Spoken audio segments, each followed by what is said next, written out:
Hello everyone! We are part of the Future Physician Leaders Program, also known as FPL, here at the University of California, Riverside.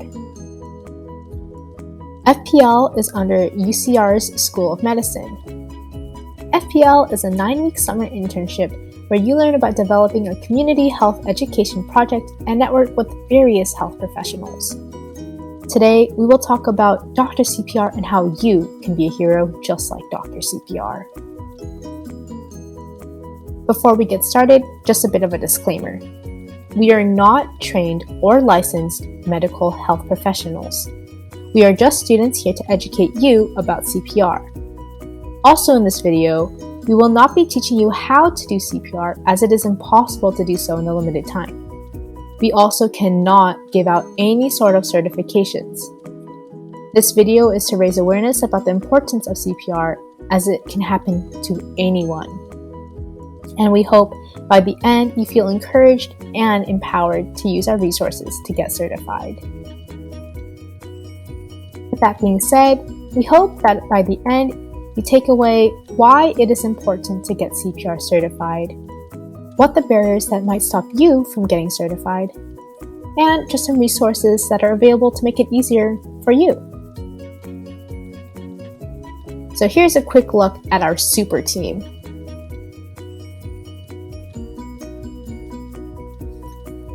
To get started, what exactly is CPR? CPR stands for Cardiopulmonary Resuscitation. CPR is a life-saving skill used to pump blood throughout a person's body once the heart and breathing have stopped. CPR is a basic life support, also known as BLS. BLS is when healthcare workers providing care to anyone that is suffering from choking, cardiac arrest, or are having trouble breathing. Now, here are some statistics regarding CPR in the US. Did you know 32% of our population gets CPR from bystanders?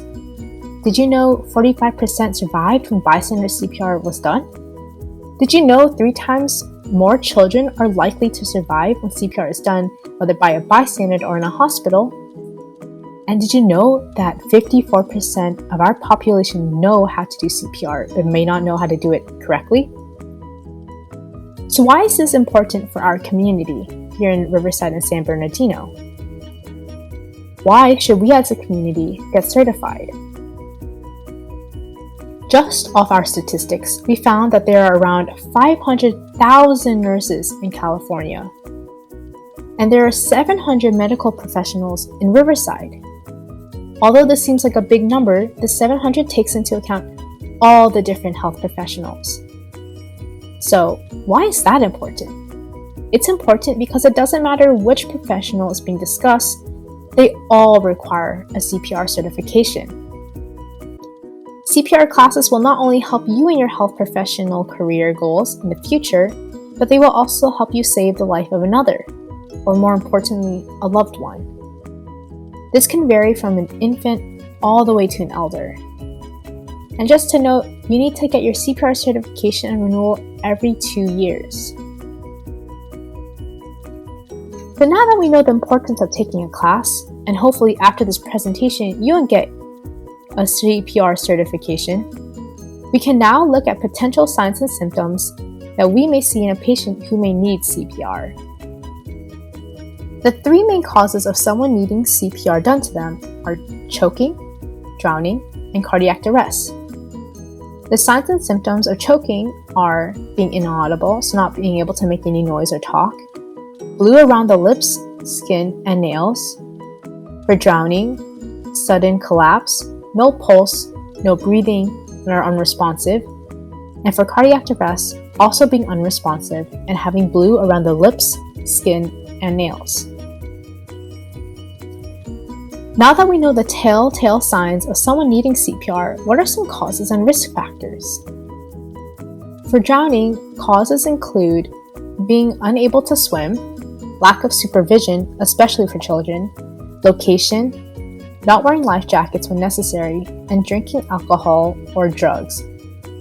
Risk factors include children, especially under the lack of supervision, medical conditions, risky behavior such as drinking and doing drugs, and seizure disorders. For cardiac arrest, causes include heart conditions, heart diseases.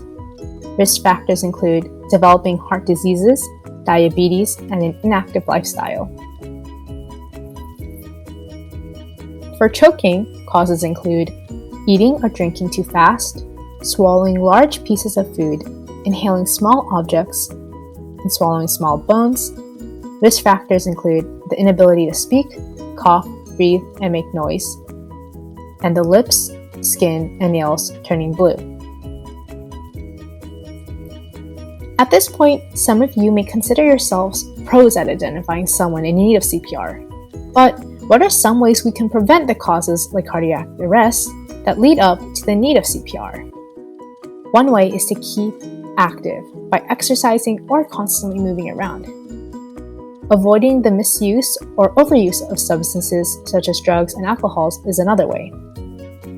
Eating a healthy diet like fruits and vegetables and avoiding junk foods like fast foods and candies is another preventative measure. And in general, staying healthy by reducing stress is a great way to prevent and keep healthy. But in the event that CPR is still needed, we'll give a brief overview of the steps. But again, we would like to emphasize that this video is not here to teach you CPR or certify you.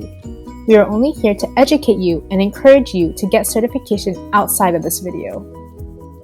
So without further ado, the precursor step, the step before everything, is to check to see if your surroundings are safe. You don't want what's happening to the patient happening to you. Now the first official step is to shake and shout. Next, check to see if they're breathing or if they have a pulse. Then don't forget to call 911, of course. The fourth step is when you actually perform CPR. And lastly, keep it going until professional help arrives. But even though there are many CPR classes available in the Riverside County, by looking at the stats from earlier, not many people are taking them. And some of the stigmas and barriers that may be stopping you or another are that it might just not be affordable for some people. And it also takes time out of our busy schedules to get certified. Even after getting certified, there may be fear of doing CPR even though you're protected under the Good Samaritan law, and gender may also stop someone from performing CPR. To combat these stigmas, we hope that you can use these resources available here, which include resources for less expensive to almost free CPR classes in Riverside. Other resources like the AMR can be very beneficial as they go in-depth about the signs and symptoms. And the Riverside Medical Clinic Foundation is a great resource that also has an app to track or send CPR cases. With that being said, we hope you enjoyed this video. Thanks for watching up until now. If you have any questions regarding our presentation, please feel free to use us as a resource and contact us via our email or our Instagram. If you have any questions regarding the FPL program here at UCR or anything else, please feel free to contact FPL Coordinator Esmeralda Trejo. And again, thank you so much.